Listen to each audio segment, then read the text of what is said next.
పొగాకు ఇప్పుడు యావత్ ప్రపంచానికి అత్యంత ప్రమాదకంగా మారింది. ఒక్క యువతనే కాదు, వయసుతో సంబంధం లేకుండా మరి ఈ మహమ్మారి కబలిస్తుంది. అందుకే ప్రతి సంవత్సరం మే 31న ప్రపంచవ్యాప్తంగా పాటించే ప్రపంచ పొగాకు వ్యతిరేక దినోత్సవం అంటే వరల్డ్ నో టొబాకో డే సందర్భంగా పొగాకు మన సమాజంపై, మన ఆరోగ్యంపై, మన భవిష్యత్తుపై ఎలాంటి దుష్ప్రభావాన్ని చూపుతుందో క్షుణ్ణంగా తెలుసుకునే ప్రయత్నం చేద్దాం. ఈ పొగాకు దినోత్సవం అనేది కేవలం ఒక తూతు మంత్రంగా జరుపుకునే వేడుక కాదు. ఇది ఒక హెచ్చరిక, ఇది ఒక జాగృతి, ఇది ఒక ప్రతిజ్ఞ. పొగాకు రహిత సమాజం కోసం మనం చేయాల్సిన పోరాటం. Welcome to special story.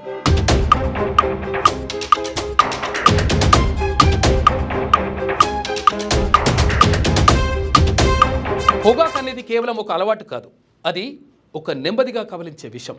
ప్రపంచ ఆరోగ్య సంస్థ WHO నివేదిక ప్రకారం ప్రతి సంవత్సరం సుమారు 8 మిలియన్ల మంది ప్రజలు పొగాకు సంబంధిత వ్యాధుల కారణంగా మరణిస్తున్నారు.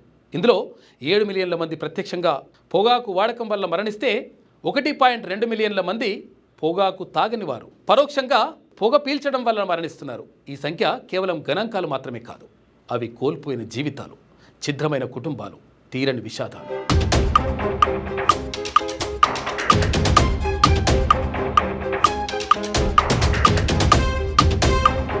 పొగాకు కేవలం ఆరోగ్యాన్నే కాదు, మన ఆర్థిక వ్యవస్థను, సామాజిక నిర్మాణాన్ని కూడా తీవ్రంగా ప్రభావితం చేస్తుంది.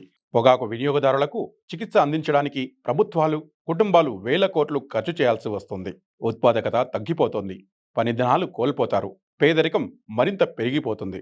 ఎందుకంటే చాలామంది పేదలు తమ సంపాదనలో గణనీయమైన భాగాన్ని పొగాకు ఉత్పత్తుల కోసం ఖర్చు చేస్తారు. ఇది వారి కుటుంబాల ఆర్థిక భద్రతను దెబ్బతీస్తుంది, పిల్లల విద్యను, పోషణను నిర్లక్ష్యం చేసేలా చేస్తుంది. సామాజికంగా చూస్తే పొగాకు వ్యసనం కుటుంబ కలహాలకు, నేరాలకు కూడా పరోక్షంగా దారితీస్తుంది. పొగాకు వ్యసనం ఏర్పడడానికి అనేక కారణాలు ఉన్నాయి. యువతలో స్నేహితుల ప్రభావం, ఒత్తిడిని తగ్గించుకోవడానికి అడ్వెంచర్ కోసం ప్రయత్నించడం, అలాగే సమాజంలో కూల్ అనే తప్పుడు భావన, సినిమాల్లో హీరోలు పొగ తాగడం వంటివి ప్రధానంగా కనిపిస్తాయి. నికోటిన్ పొగాకులో ఉండే ఒక రసాయనం. ఇది అత్యంత వ్యసనకారకం. ఒకసారి దీనికి అలవాటు పడితే మానసికంగా, శారీరకంగా దీని నుంచి బయటపడడం చాలా కష్టం. పొగాకు కంపెనీలు తమ ఉత్పత్తులను ఆకర్షణీయంగా కనిపించేలా, యువతను ఆకర్షించేలా మార్కెటింగ్ వ్యూహాలను పన్నడం కూడా ఒక పెద్ద సమస్య. పొగాకు నియంత్రణలో ప్రభుత్వాలకు కీలక పాత్ర ఉంది. పొగాకు ఉత్పత్తులపై అధిక పన్నులు విధించడం, బహిరంగ ప్రదేశాల్లో పొగ తాగడాన్ని నిషేధించడం, పొగాకు ఉత్పత్తులపై హెచ్చరిక చిత్రాలు, నినాదాలు ప్రచురించడం, యువతకు పొగాకు ఉత్పత్తులు విక్రయించడం నిషేధించడం వంటి చట్టాలు ఉన్నాయి. అయితే ఈ చట్టాల అమలులో మరింత పటిష్ట అవసరం. పాఠశాల పాఠ్య ప్రణాళికలో పొగాకు దుష్ప్రభావాలపై అవగాహన కల్పించడం, ఆరోగ్య సంరక్షణ కేంద్రాల్లో కౌన్సిలింగ్ కేంద్రాలు ఏర్పాటు చేయడం వంటివి కూడా ముఖ్యమైన చర్యలు. పొగాకు వ్యసనాన్ని వదిలించుకోవడానికి వ్యక్తిగత సంకల్పం చాలా ముఖ్యం. ఇది చాలా కష్టం కూడాను, కానీ అసాధ్యమైతే కాదు. ధూమపానాన్ని మానేయడానికి అనేక మార్గాలు ఉన్నాయి. నికోటిన్ రీప్లేస్మెంట్ థెరపీ, మందులు, కౌన్సిలింగ్, సహాయక బృందాలు, స్నేహితులు, కుటుంబ సభ్యుల మద్దతు కూడా చాలా అవసరం. పొగ తాగేవారు తాము మానేయడానికి ప్రయత్నిస్తే వారిని ప్రోత్సహించాలి, వారికి అండగా నిలబడాలి. భారతదేశం ప్రపంచంలోనే 2వ అతిపెద్ద పొగాకు వినియోగదారుల దేశం. సిగరెట్లు మాత్రమే కాకుండా బీడీలు, గుట్కా, ఖైని, జర్దా వంటి పొగాకు ఉత్పత్తుల వినియోగం కూడా ఇక్కడ విపరీతంగా ఉంది. వీటిలో చాలా వరకు అసంఘటిత రంగంలో ఉత్పత్తి అవుతాయి. వీటిపై నియంత్రణ చాలా కష్టం. యువతలో గుట్కా వినియోగం ఒక పెద్ద సమస్యగా మారింది. దీనివల్ల నోటి క్యాన్సర్, ఇతర తీవ్రమైన ఆరోగ్య సమస్యలు తలెత్తుతున్నాయి.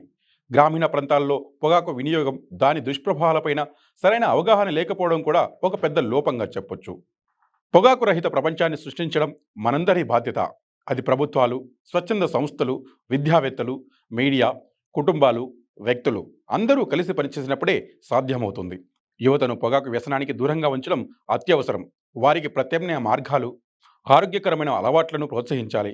ఆటలు, కళలు, సామాజిక సేవ వంటి వాటిలో వారిని నిమగ్నం చేయాలి.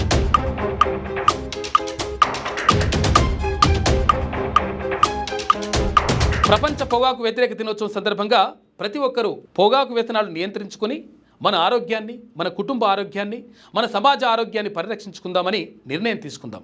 పొగాకు వ్యసనం నుంచి బయటపడడానికి ప్రయత్నిస్తున్న వారికి అండగా నిలుద్దాం.